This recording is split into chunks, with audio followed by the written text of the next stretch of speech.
Iran और Israel की जंग अब तक के सबसे खौफनाक और निर्णायक मोड़ पर आ पहुंची है। इजराइल के रक्षा मंत्री इजराइल काट्ज ने एक ऐसा बड़ा दावा किया है कि जिसने पूरी दुनिया में भारी सनसनी मचा दी। उनका कहना है कि इजराइल ने ईरान की नेशनल सिक्योरिटी काउंसिल के चीफ और सबसे ताकतवर नेताओं में शुमार अली लारिजानी को सोमवार रात एक घातक हमले में पूरी तरह खत्म कर दिया है। आखिर कौन था यह शख्स जिसे मारना इजराइल के लिए इतनी बड़ी कामयाबी मानी जा रही है? नमस्कार, मैं हूं सिद्धार्थ प्रकाश। आज हम बात करेंगे अली लारिजानी की। लारिजानी हाल के कुछ महीनों में ईरान के अंदर सबसे प्रभावशाली चेहरों में से एक बनकर उभरे थे। सुप्रीम लीडर अली खामेनेई के निधन के बाद ईरान में जो सत्ता परिवर्तन और बदलाव का दौर चला, उसमें लारिजानी की भूमिका सबसे अहम मानी जा रही थी।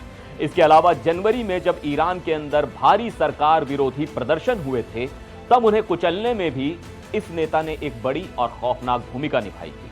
67 साल के लारिजानी का ईरान की सबसे खूंखार माने जाने वाली सेना इस्लामिक रेवोल्यूशनरी गार्ड कोर्स यानी IRGC के साथ बहुत लंबा और गहरा जुड़ाव रहा है।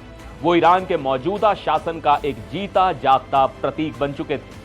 आपको जानकर बेहद हैरानी होगी कि इजराइल की हिट लिस्ट में सबसे ऊपर होने के बावजूद पिछले हफ्ते ही उन्हें तेहरान की एक पब्लिक रैली में खुलेआम हिस्सा लेते हुए देखा गया था।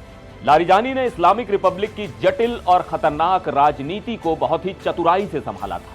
उन्होंने अपने जीवन में कई अलग अलग और बेहद अहम पदों पर काम किया। 1980 के दशक में जब ईरान और इराक का युद्ध चल रहा था, तब वो IRGC में एक टॉप कमांडर थे। सेना के बाद उन्होंने राजनीति का रुख किया। लारिजानी ईरान के स्टेट ब्रॉडकास्टर के हेड रहे। वो ईरान के मुख्य परमाणु वार्ताकार बने और 2020 तक लगातार 12 सालों तक उन्होंने ईरान की संसद के स्पीकर का पद भी संभाला। 2004 में उन्हें सुरक्षा मामलों का सलाहकार बनाया गया और तब से ही सुरक्षा के हर बड़े मुद्दे पर उनकी सीधी पहुंच खामेनेई तक हो गई थी। पिछले साल इजराइल के साथ हुए बड़े टकराव के बाद उनकी अहमियत और ज्यादा बढ़ गई और उन्हें नेशनल सिक्योरिटी काउंसिल का चीफ बना दिया गया। कई एक्सपर्ट्स मानते हैं कि वो ईरान में सबसे बड़े फैसले लेने वाले अकेले व्यक्ति बन चुके थे।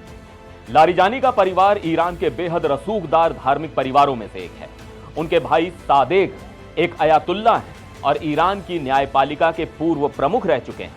लेकिन अली लारिजानी सिर्फ एक कट्टर नेता नहीं थे, वो एक बहुत बड़े शिक्षाविद भी थे। उन्होंने शरीफ यूनिवर्सिटी ऑफ टेक्नोलॉजी से गणित और कंप्यूटर विज्ञान की पढ़ाई की थी और तेहरान यूनिवर्सिटी से दर्शन शास्त्र में डॉक्टरेट की डिग्री हासिल की थी।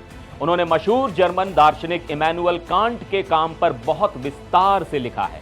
एक्सपर्ट्स कहते हैं कि लारिजानी एक वैचारिक कट्टरपंथी से ज्यादा एक व्यावहारिक इंसान थे, लेकिन ईरान की सरकार के सिस्टम को बचाए रखने के लिए वो किसी भी हद तक जा सकते थे। मौजूदा संघर्ष की शुरुआत से ही लारिजानी लगातार अमेरिकी राष्ट्रपति डोनाल्ड ट्रंप को उकसाते रहे थे। ईरान की युद्ध रणनीति बनाने में उनका दिमाग सबसे आगे था।